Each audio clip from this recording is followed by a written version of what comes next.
Assalamualaikum warahmatullahi wabarakatuh. Oke, baik. Di sini saya dan rekan-rekan saya akan melaksanakan giat Baratalas Lokasakti. Sebelumnya, izin memperkenalkan diri. Nama saya Rani Ramdhani. Nama saya Edvan Prayuda. Nama saya Andes Krisa Sabrogani. Dan selamat menyaksikan. Di sini saya akan menjelaskan tentang manajemen perjalanan dan penunjang petualangan. Yang pertama, perencanaan perjalanan. Perencanaan merupakan persiapan tindakan yang dilakukan untuk mencapai tujuan yang diinginkan. Perencanaan suatu kegiatan harus disusun secara sistematis dan rasional. Oke, manfaat dari perencanaan adalah sebagai berikut. Yang pertama, memberikan gambaran secara menyeluruh tentang hal yang berkaitan dengan kegiatan. Yang kedua, memberi arah pelaksanaan kegiatan. Yang ketiga, menghindari kekeliruan pelaksanaan kegiatan. Yang keempat, membatasi ruang gerak dan waktu agar efisien dan efektif. Nah, yang kelima, dapat dimanfaatkan untuk pengawasan dan evaluasi. Dalam suatu perencanaan perjalanan, harus ditentukan unsur-unsur dari kegiatan tersebut, sehingga dapat memudahkan pelaksanaan suatu kegiatan. Unsur-unsur tersebut antara lain, yang pertama, tujuan kegiatan. Yang kedua, persiapan.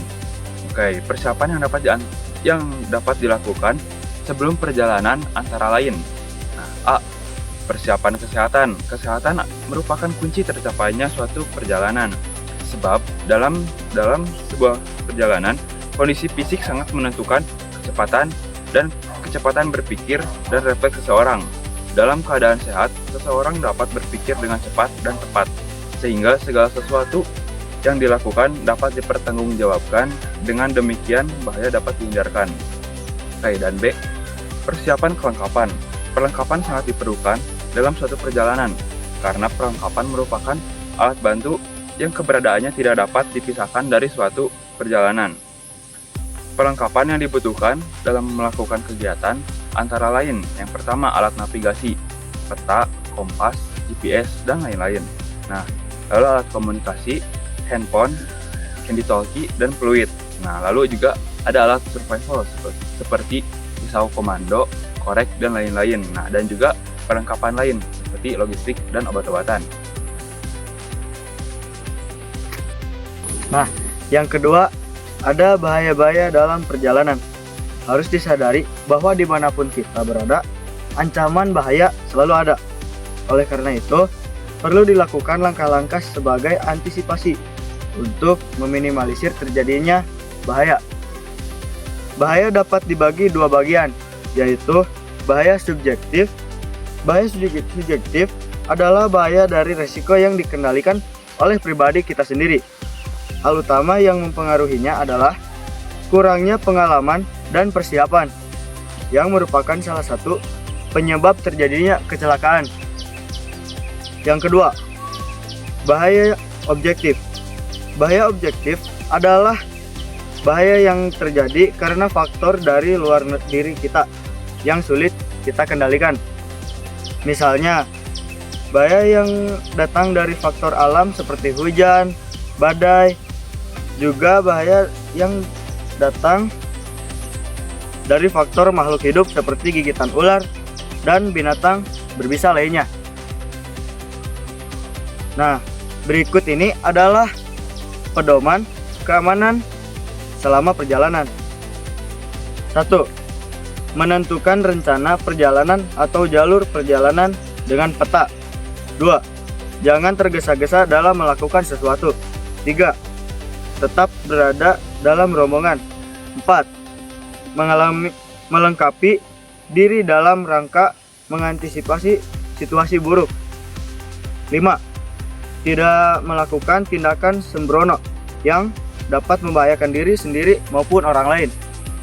6. Memperhatikan cuaca. 7. Jika belum berpengalaman, lebih baik menggunakan pendamping dalam perjalanan. 8. Meninggalkan pesan setiap meninggalkan tempat. 9. Jika tersesat atau menemui masalah di tengah perjalanan, hendaknya tidak panik dan diselesaikan bersama dengan kepala dingin. 10. Dengan tenang dan bergerak yang tenang jangan membuang waktu dalam melakukan sesuatu. Sekian dari nomor 2. Yang ketiga, ada kesehatan perjalanan. Kesehatan perjalanan dapat diartikan sebagai keadaan berfungsinya organ-organ tubuh secara baik dan normal pada saat sebelum, selama, maupun setelah perjalanan. Yang pertama, faktor fisik. Kegiatan alam bebas sangat membutuhkan kondisi fisik yang benar-benar prima. Seorang pegiat kegiatan alam bebas memerlukan ketahanan fisik dan kesehatan yang baik agar bisa melakukan kegiatan dengan baik pula. Yang B, faktor mental. Keseimbangan antara faktor fisik dan faktor mental sangat mempengaruhi keberhasilan suatu perjalanan. Faktor mental biasanya berhubungan dengan motivasi seseorang untuk melakukan kegiatan. Dalam melakukan kegiatan alam bebas, kita mempunyai kondisi mental yang baik. Yang C, faktor daya tahan tubuh. Faktor daya tahan tubuh seseorang dipengaruhi hal-hal sebagai berikut. Yang pertama, kebutuhan oksigen. Tubuh kita memerlukan oksigen untuk proses metabolisme dalam rangka penyediaan energi tubuh selama beraktivitas. Semakin tinggi posisi suatu tempat, maka kadar oksigen yang terkandung dalam udara semakin tipis. Hal ini akan sangat mempengaruhi kemampuan kerja seseorang. Kadar oksigen yang semakin menipis dapat menyebabkan mountaineering sick atau penyakit ketinggian. Yang gejala-gejala antara lain seperti pusing atau sakit kepala, pernapasan terganggu atau sesak, badan lemas, rasa mual, muntah, hilang nafsu makan, mengantuk tapi susah tidur. Yang ketiga, ada kebutuhan cairan. Manusia tidak akan mampu bertahan hidup tanpa air selama 3 hari. Pada suhu normal dan 8 hari. Pada suhu 20 atau 30 derajat Celcius, kebutuhan rata-rata orang yang akan cairan adalah sebagai berikut. Yang pertama, ada suhu 10 derajat Celcius, dibutuhkan 1 liter air per 24 jam. Yang kedua, suhu 20 derajat Celcius, dibutuhkan 4 liter air per 24 jam. Yang ketiga, 30 derajat Celcius, dibutuhkan 5 liter air per 24 jam. Yang keempat, 40 derajat Celcius, dibutuhkan 6 liter air per 24 jam. Kondisi fisik seseorang pendaki gunung akan terganggu jika kekurangan cairan. Jika cairannya masuk ke dalam tubuh tidak sebanding dengan cairan yang dikeluarkan dalam arti terlalu sedikit. Cairan yang masuk maka dapat mengakibatkan dehidrasi. Jika keadaan tersebut tidak segera diatasi, akan sangat membahayakan keselamatan jiwa seseorang.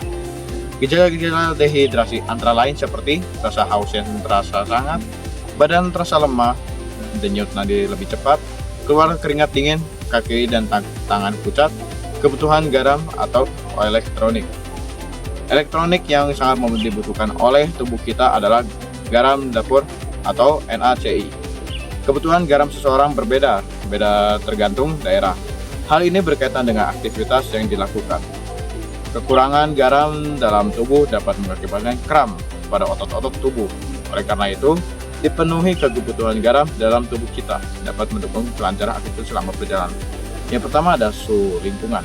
Suhu lingkungan yang berbeda dengan makhluk hidup sangat mempengaruhi pengaturan suhu tubuh makhluk hidup tersebut sehingga mempengaruhi daya tahan tubuh terhadap suhu udara yang dingin, terutama di pegunungan. Hipotermia juga dapat terjadi karena faktor manusia, jenis kelamin, peralatan tidak memadai, kondisi fisik, dan lain-lain.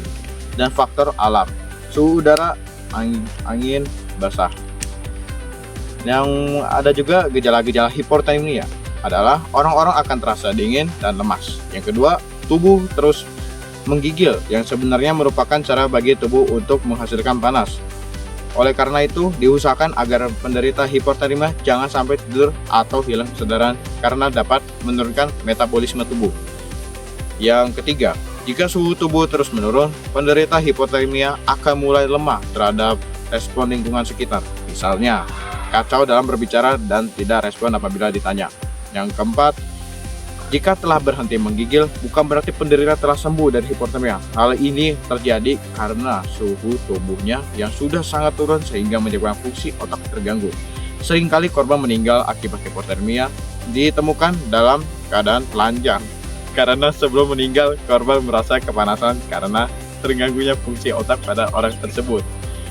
Penyelamat pada penderita hipotermia. Apabila kita menemui seseorang korban hipotermia, maka harus segera melakukan tindakan penyelamatan. Tindakan penyelamatan bagi orang hipotermia dapat dilakukan sebagai berikut. Yang pertama, bawa korban ke tempat yang terlindungi dari tiupan angin dan hujan. Ganti pakaian korban dengan pakaian kering. Apabila korban sadar, segera diberi air minum manis dan hangat, serta makanan juga. Lalu masukkan korban dalam kantung tidur yang telah terlebih dahulu dipakai oleh orang sehat. Dan apabila ternyata korban semakin parah, masukkan korban dalam kantung tidur tanpa mengenakan pakaian, dengan dibarengi orang yang sehat yang juga dalam keadaan tidak berpakaian. Hal ini dapat dilakukan agar transfer panas tubuh dapat dilakukan dengan cepat tanpa terhalang pakaian. Dengan cara lain dapat dilakukan dengan metode hot pack, yaitu dengan mengompres dada dan perut korban dengan handuk yang dibasahi air panas. Akan tetapi berilah alas terlebih dahulu pada kulit korban untuk menghindari air panas mengenai kulit korban.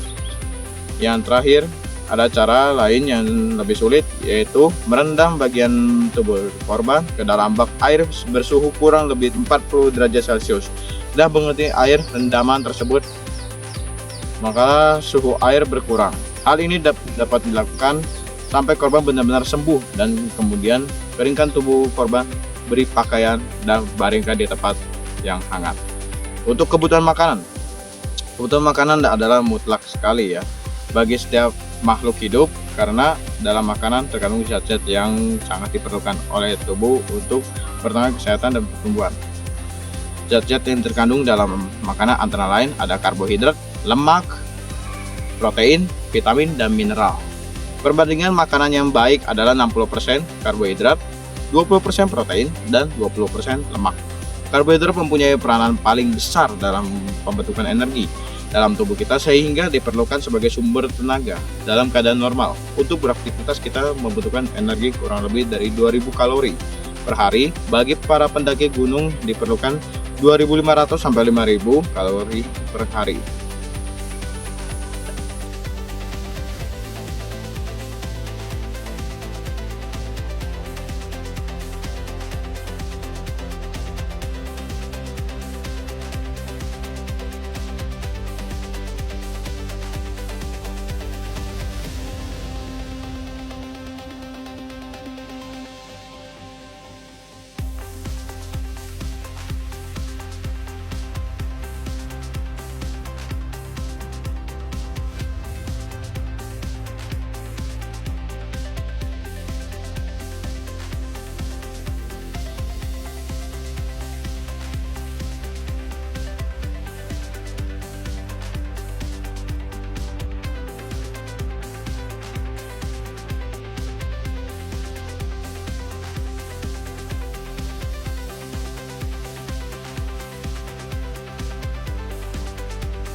Dan kilometer 19.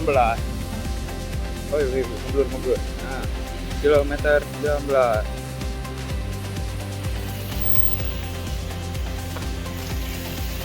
Wow.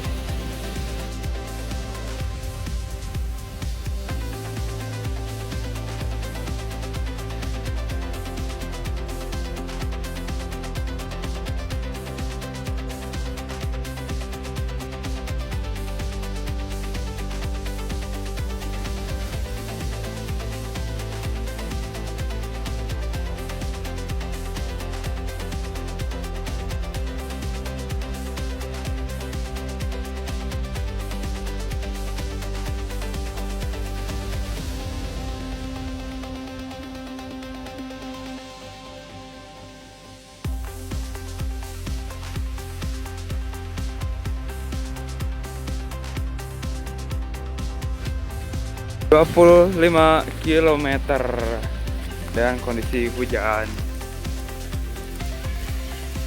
Terima kasih Loka Cakti. Assalamualaikum warahmatullahi wabarakatuh. Karena tidak ada orang yang dapat kita wawancari, jadi di sini saya akan wawancara rekan saya sendiri. Oke, untuk nomor pertama, apa yang bisa kamu lakukan untuk menghargai jasa para pahlawan? Hal yang dapat saya lakukan untuk menghargai jasa para pahlawan adalah dengan belajar bersungguh-sungguh dan belajar yang tekun. Lanjut nomor dua, mengapa menghargai jasa para pahlawan itu sangat penting? Karena pahlawan memiliki banyak sekali jasa bagi negara kita. Contohnya adalah memerdekakan negara Indonesia. Oke, lanjut ke nomor terakhir, apa yang ingin kamu ucapkan kepada para pahlawan? Hal yang ingin saya ucapkan adalah terima kasih atas segala jasa yang telah diberikan. Teruntuk admin Loka Cakti, kami memohon maaf dikarenakan kami hanya mampu menempuh 25 km dikarenakan cuaca yang tidak kondusif dan kondisi fisik kami yang mulai kecapean dikarenakan faktor cuaca yang berubah-ubah. Terima kasih atas pengertiannya.